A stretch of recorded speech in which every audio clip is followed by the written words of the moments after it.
Hello and welcome to a look at Delta for the Commodore 64. A bit of a legendary game in many ways. The plot is the good old samey, good old Terra is in trouble and you have been sent out to prevent said trouble from materializing. So you are equipped with your trusty ship and you will be facing waves of enemies that you have to defeat in order to earn credits for power-ups. The different power-ups are something as subtle as speed-ups and extra bullets, extra weaponry, side shot, beam lasers, all sorts of good stuff.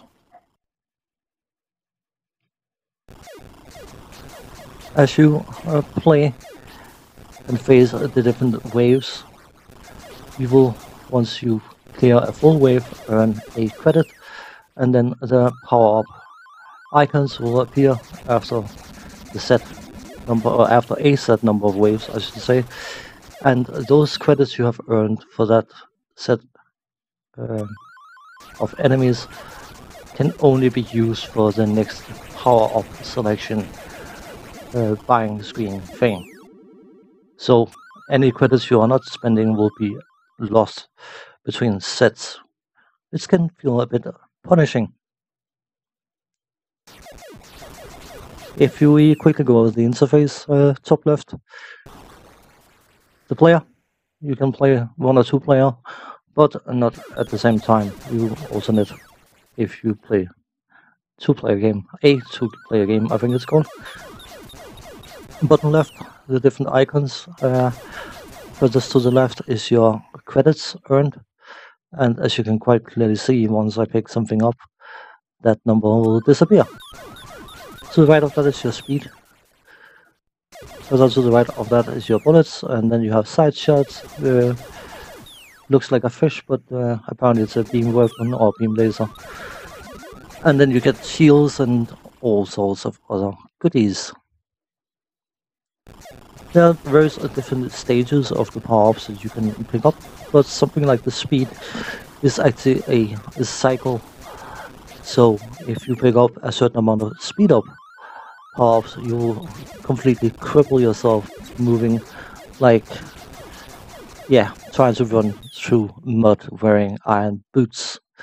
It is not very pleasant and cannot be recommended.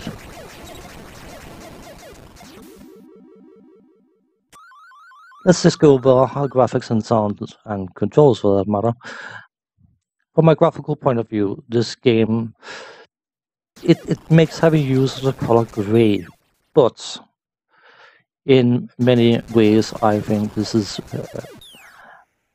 some of the graphics used in this game belongs to some of the best color use I've ever seen in any Commodore 64 game, even games that appeared much later.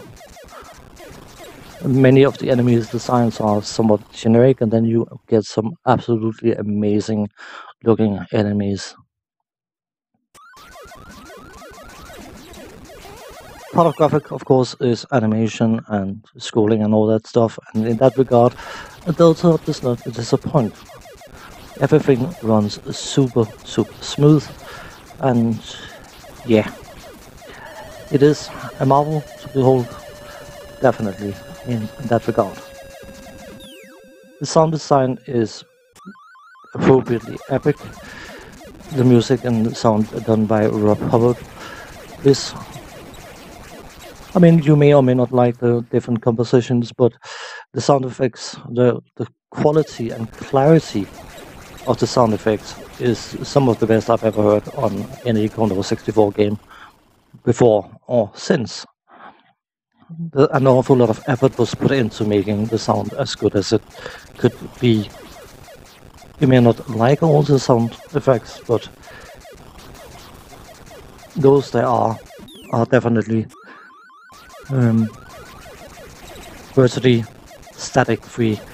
It doesn't have that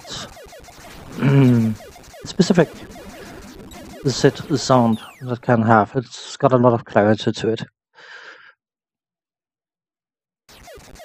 The controls are responsive, as you would expect them to be, and in that regard, I have no complaints whatsoever.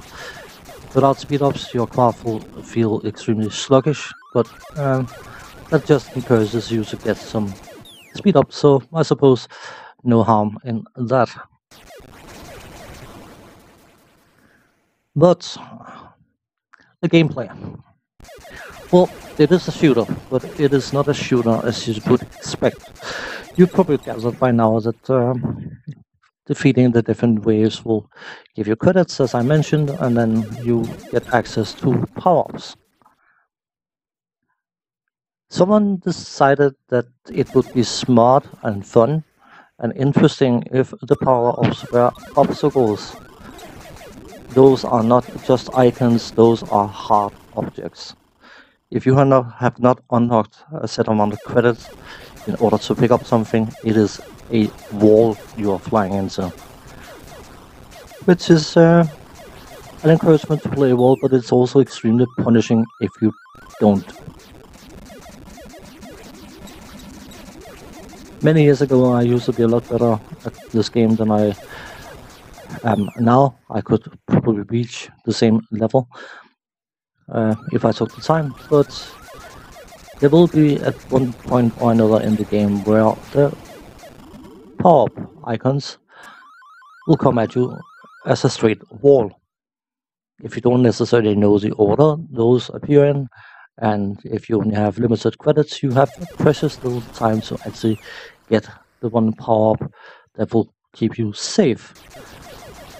If you are already at a high speed setting and you need to pick up another speed up, you can either get to a speed where it's virtually uncontrollable, I think it's called, sorry, or you overcharge the engine, causing your speed to go down to an absolute crawl.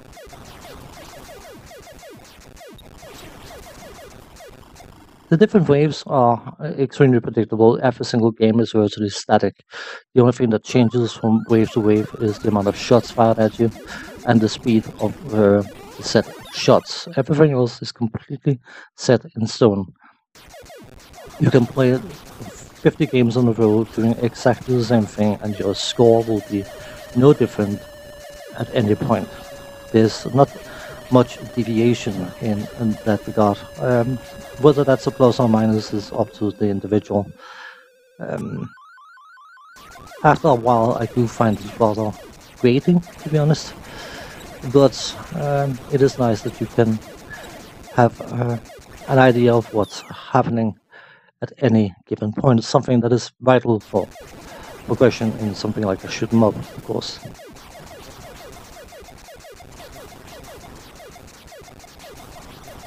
Overall, there's no denying that this game's quality is extremely high. As a whole package, I think it's one of the best shoot 'em ups on the Commodore 64, at least from a technical side. The idea of having power-ups that will work as power-ups, but can also work as an obstacle is novel, but perhaps not particularly fair. The fact that there are certain areas in the game where if you don't get a certain amount of waves destroyed, you're basically boned, is not necessarily particularly fair either.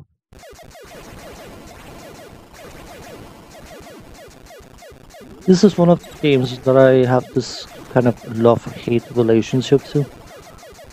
I appreciate its quality, I love the sound, but I also sometimes find it extremely excruciating to play. Because if I miss something, I know, well, okay, now I'm boned. There's no recovery, there's no getting around it. You are basically forced to play in a certain way in order to manage to progress. Super high quality game, but can be extremely punishing at times, and it deserves its classic status that it's got, definitely. But It's not necessarily a game for um, everyone. Some people will probably find it far, far, far too hard even, and I wouldn't blame them. For reference, there is an in-game music track which I'm not playing because Bob Hubbard was inspired by a pop group, so I am not setting my video up for being flagged. But if you want to listen to that in-game track, either boot up the game or look for Matt Gray's remake of it. It's available on YouTube. On that note, thanks for watching. Take care. See you next time. Bye bye for now.